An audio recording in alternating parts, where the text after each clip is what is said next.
for all that you've done for the young conservative movement. Candace, I can say this, and Candace will vouch for me. I was the first account with over, I think, 1 million Twitter followers to follow and start promoting Candace. When I saw what she was doing, I called Charlie and I told her, lock her up. A little different. Not like Hillary. I wanted them to just lock her up. Like, this is someone you need on board. And she's been amazing ever since because, I mean, I don't just love the way that Candace Owens thinks. And I also love that. But I love the way she fights. We've even joked about it. I'm like, hey, Candace is in 4 different wars at the same time and winning them all. This truly is. I'm like, wow, man, she can bite off a lot, but she finishes and she delivers, and she's making the case that's so right. I mean, you guys are all seeing it. I mean, the one thing that I joke about, and Charlie and I were actually with the president about half an hour ago, so he is looking forward to seeing all of you tomorrow at the White House.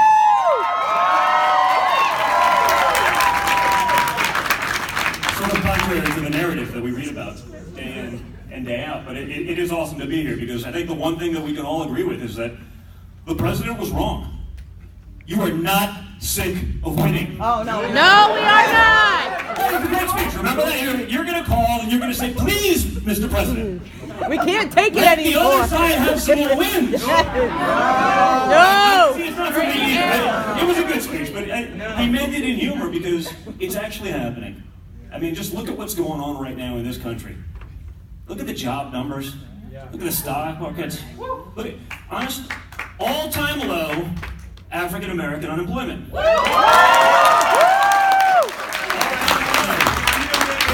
unemployment. All-time low female. Narrative that's out there. Man, when they're saying he's failing at everything, I don't know. I'm looking at those numbers and saying this is pretty good. Fake news. This is what Fake news. all about. And remember how it started? Magic wand. Don't worry. You've been listening to my speeches because that is coming up. Definitely coming up. But it all started, and I knew it was effective because of the hell that he got for it. My father said, honestly, what do you have to lose? What do you have to lose? And you know what? At first I heard it, and the instinct was, oh my God, wow, what's going on there? But then I saw the media, the visceral reaction. It took it so, I'm like, wait a minute, we're onto something, because he was right. All the promises the left has made, all of the things that they've said for years and years and years. What have they done? Fake news.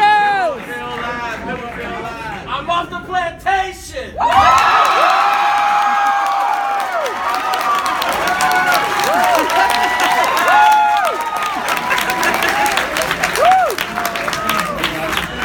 It's working. The economy is so good that Barack Obama is now taking credit for it.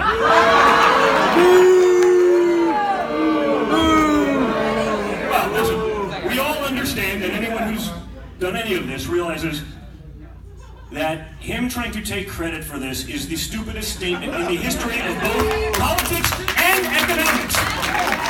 Listen, you don't understand. Conservative principles and values are what are driving this economy. Okay?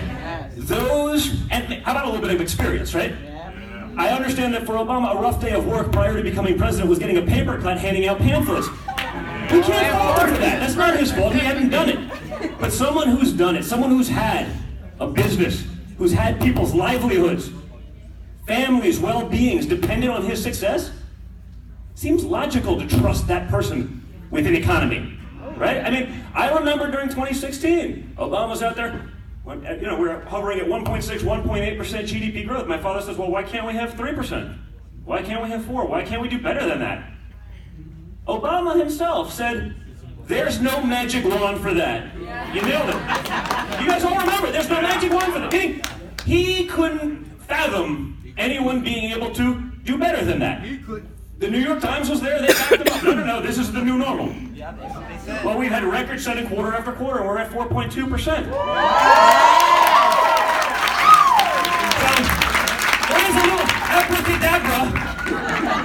There is a magic wand. But we just got to get together and fight for all of these things. I mean, it's success after success. The reality is right now that the left doesn't actually have a platform. No, they don't. What is the platform? MP. We understand the mobs. We understand. I say it's a platform of outrage. You know what they should be outraged about? Their policies. They should be outraged about their failures. They should be outraged about everything that they've told you, especially in your community. For decades, really a century, that has failed time and time again. And yet what do they do about it? They repeat. They keep doing it. You know why? Other than this room, they just assume they have your vote anyway. I was talking with Candace backstage earlier, because I'm all for helping the world and helping the other people. When I see the Democrats talking about, well, let's just let in everyone who wants to come here, I'm saying, wait a second, we have 3.6 million African American children living below the poverty line.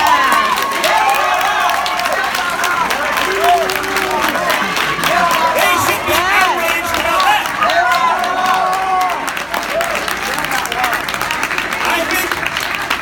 I've been talking up here for 5 minutes, and I guarantee you whatever they're outraged about has changed since I got on this stage. Because it's something. But think about 3.6 million children. It's 1% of our population, approximately, living below the poverty line, but they're more concerned about everyone else. Just like every day. Hey, I travel all over the country right now. I get on planes 10 times a day. First thing they tell you, in the event of an emergency, a plane going down, oxygen mask comes down, put it over your mask before you help those around you. What's so bad about putting America first?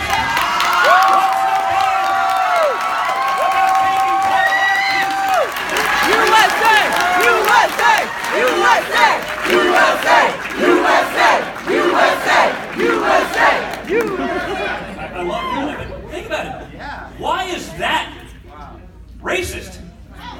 Now, hey, you have a white guy up here on the stage talking to someone's going to try to make me into the worst human being alive. So, because you know what's going to happen. You know what's going to happen. So I'm going to need all of you to defend me on this. The fake news media will make me into the most horrible human being alive, but I have a few people in this room that it seems like you're agreeing with me. Are we good? So, we covered some of the economic side, but what about the foreign policy side?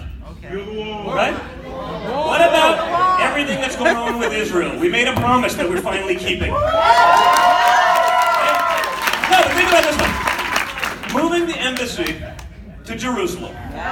This is something that for decades has been de facto U.S. law. It passed the United States Senate 99-0. Someone was sick that day.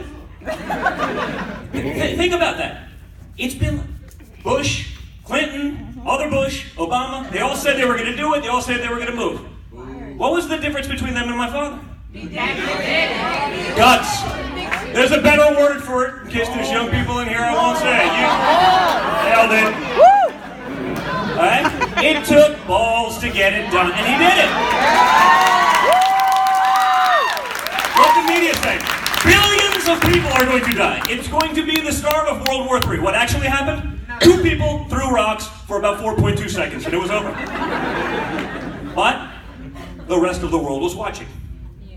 Okay? When we said, why are we sending $150 billion in pallets of cash to Iran?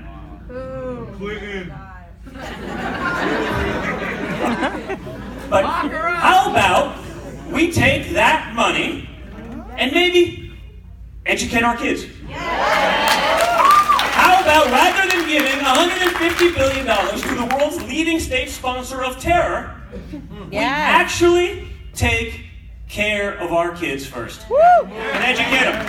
How about we take care of our vets? How about we take care of our inner cities and our infrastructure? Again, it's not like we don't have our own problems. Why not deal with those first? How about, we'll all remember Syria, right? We drew a red line. They stepped over it, slapped us in the face, And we said, oh, I'm so sorry. Syria was pushing us around. Yeah. And they did it again. We handled it a little differently. They tried walking over that red line. We sent 57 Tomahawk missiles in, hit 57 targets. And more importantly, what happened? The world was watching. And that's why we're seeing actual progress. Because the rest of the world says America's back. They've got their guts back, they've got their balls back, and they're in the fight. Woo! They're not going to be taken advantage of. My personal favorite, as it relates to the foreign policy side of things, is what's going on today and over the last few months in North Korea. Right? I wake up every day to TV. Donald Trump is doing it all wrong in North Korea. He's totally failing miserably in North Korea. I'm saying, wait a second. What's this guy talking about? I mean, it's not like we've made any progress in 60 years. And so some guy is saying, I've been dealing with North Korea for 40 years. It is my life's work. And Donald Trump is doing it all wrong. I'm saying, wait a second. It's your life's work. You haven't gotten a meeting with the other side. If that's your life's work, you're a freaking failure. And you're running around pretending that you're an expert. I joke. I'm usually there watching morning TV. It's like with my daughter, Chloe. Right? She's 4. She's very cute. Very aggressive. Donald Trump. She's 4. I go, Chloe, you are as experienced in dealing with North Korea as these morons. She looks at me, and unlike all these other people that say, my 2-year-old is the most woke, she was talking about the existential threat of communism. Fake story. Let's not kid ourselves. Fake news. Chloe has no idea what I'm talking about. But she still is equally accomplished to these quote-unquote geniuses that have been dealing with North Korea. So we have something interesting here. We have a total change. When I see what's going on, when I see what Candace has been able to do, when I see what Kanye's been able to do, guess what? You guys have the most guts of anyone in America. For you to be here, I get it. It's not easy. Right? It's not easy. Hey, I'm not. Even backstage, I told Candace, I do this stuff all day long. I go, this is the first speech that I've actually been a little nervous about giving, only because of those reinforced stereotypes that someone's going to try to ruin my life because of something I say up here, and that's scary. I mean, that's a sad statement to what has been created in a hostile and terrible environment. So, the media has fueled that. The media won't touch that. Again, we have the lowest unemployment rate for African Americans in history. Think about that. You would think that the Democrats would want to say, hey, you know what? This is great. Wouldn't you be welcoming of that? I mean, isn't that what they're trying to sell and have been for decades? You'd think that they would embrace it. But what about better? Not only do we have the lowest unemployment rate for African Americans in history, but what about the number and leading numbers for African American small business startups? Yeah. What about that? It's not just that you're getting some jobs. You're getting the opportunity to live the American dream and start up at numbers that have never, ever been seen before. But the Democratic Party, they want to reverse that. Because the reality is this: if Donald Trump today or tomorrow came out to you guys and said, guys, I want to create a platform in favor of oxygen, the left would be against it. Seriously. Because we're not dealing with a rational counterparty anymore. They've lost their minds. Yeah, we discussed it. What is the platform? We don't. But what is the platform? We understand obstruction. We understand the rage. We understand the mobs. We understand resistance. What are you resisting? What are you really against when you look at the results? America. No, you know what they're resisting? They're resisting the fact that they're losing their stranglehold on entire communities. Right? The only thing they've ever been good at is marketing. And they sold that one well, and they've taken advantage of it well. But that's why it's over. When you talk about, the LA Times even had an article this weekend, I think, talking about liberals saying that immigration is, enforcement is racist. Think about it. Immigration enforcement is racist, but unfortunately, the group most affected by illegal immigration is African American men. The LA Times said that. Right before illegals. Again, why is that so different? Why is it controversial? Why is it racist to say we should take care of our citizens, our taxpayers, that their dollars should go to benefit them? Globalism. It doesn't make sense. It's beyond globalism. It's insanity. But that's what we're dealing with. I mean, I see it around the country, not just with ethnic groups. I have guys coming up to me saying, Don, we can't wait to vote for your father in 2020. We love what's going on. What about midterms? Well, what's midterms? Red wave. They don't give it. You know why? Because they're rational. They're saying, who in their right mind would vote against everything that's going on? Who would vote against the policies that are doing so much for many? They're not wrong. They just don't realize that the other side has lost their way and lost their minds. Okay? So that's a problem. We got to get people out. We got to get them to understand this. And you guys are just, honestly, as I said, you guys have guts doing this because you're the leaders of the movement. Kanye, of all the people that come, I mean, that took guts. Anyone can, oh no, man, I saw it. I was like, anyone can take the stance, hey, I'm pro-Hillary. Or I'm a liberal. In Hollywood, anyone can do that. You know what? You can say whatever you want because there are no consequences to it. On our side, that's not the case. So the fact that you do it, and you do it anyway, is absolutely incredible. Trump 2020. Oh, by the way, I think right now we do better in 2020 than we ever did because, again, in 2016, we spoke, and I went with Charlie. I did all the places I wasn't supposed to be. I spoke at college campuses. I spoke to minority groups. We did it all. Okay? Because the message isn't one, contrary to the media belief that, it's only angry old white men. It's ridiculous. Well, why would it be that? Just because they say it so?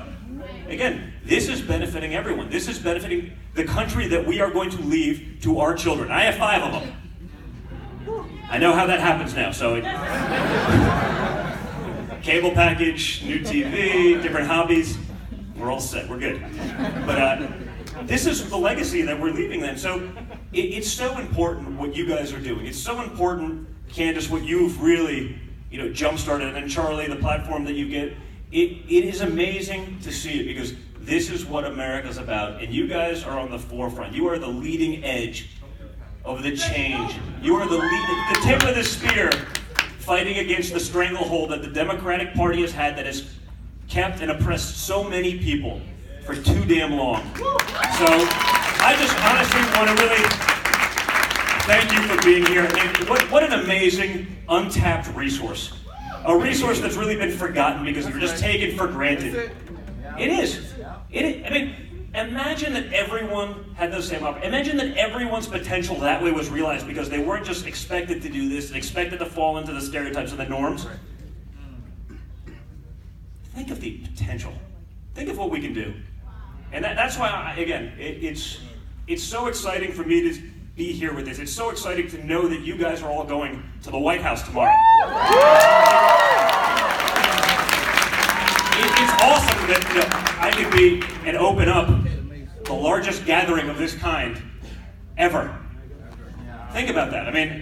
It's pretty awesome. And I know based on what I see, and again, the whisper campaign that I get every day, not just at places where they're coming to see me speak wearing a MAGA hat, but in places when I'm at a gas station, or I'm in between stops somewhere in the country, and people are coming up to me, and hey, not all of them are willing to do what you guys are doing, which is, hey, MAGA, we're in. A lot of these people, they're coming up, hey, you guys are doing a really good job. They won't even say it out loud. Silent majority. We called it the ghost vote. When we were doing our polling of the campaign in 2016, we did online stuff, and we did telephone polling. Big sample sizes, right? So statistics tells you you should be very close. There was a 15-point spread between those two groups. Obviously, the people on the telephone, they weren't willing to do it. They weren't willing to say, when you were on a computer all by yourself, hey, I'm voting for that guy. That was going to break shit and fix it.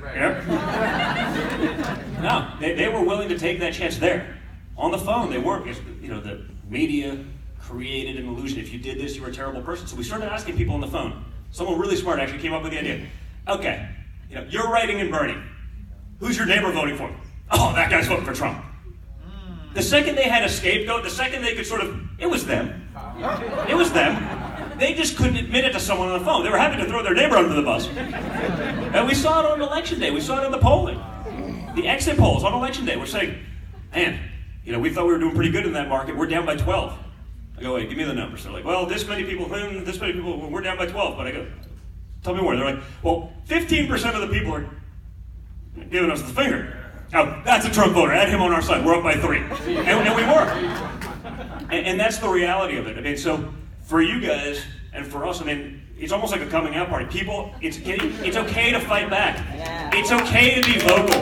Yeah, and you know what? What's nice is you have a president that's willing to back you when you do it. Yeah. Look at what went on in the last couple weeks. What they tried to do to Brett Kavanaugh was disgusting and sick. Not unlike what a lot of you have probably experienced or known people. Disgusting. But you know what? You had a president that was willing to go to bat. She's disgusting. What about, honestly, name another conservative that would have lasted more than, let's call it, 1 second. They wouldn't have, because again, we were so accustomed to just giving up. Okay, remember the Schumer DACA shutdown? The proposed legislation that made sense, that was good for everyone, that was very progressive, even for it was more than Obama had offered or was willing to do. Right? No, can't do that. Schumer shut down, he's going to shut down the government, and then Father held the line, and he folded. I got calls from 3 Republican congressmen. John, what just happened? I go, what? What just happened, Don? I don't even know what he's talking about. I'm like, what, we won? And I quote, we don't win. We could be on the 1-yard line, ready to score, everything like this. They call you a bad name, you run it in for 99 yards, they score a touchdown. Fumble. Well, we've changed that mentality, and you guys are part of that. The fact that you are here, the fact that you know you have someone that's willing to fight for you, that's a big deal.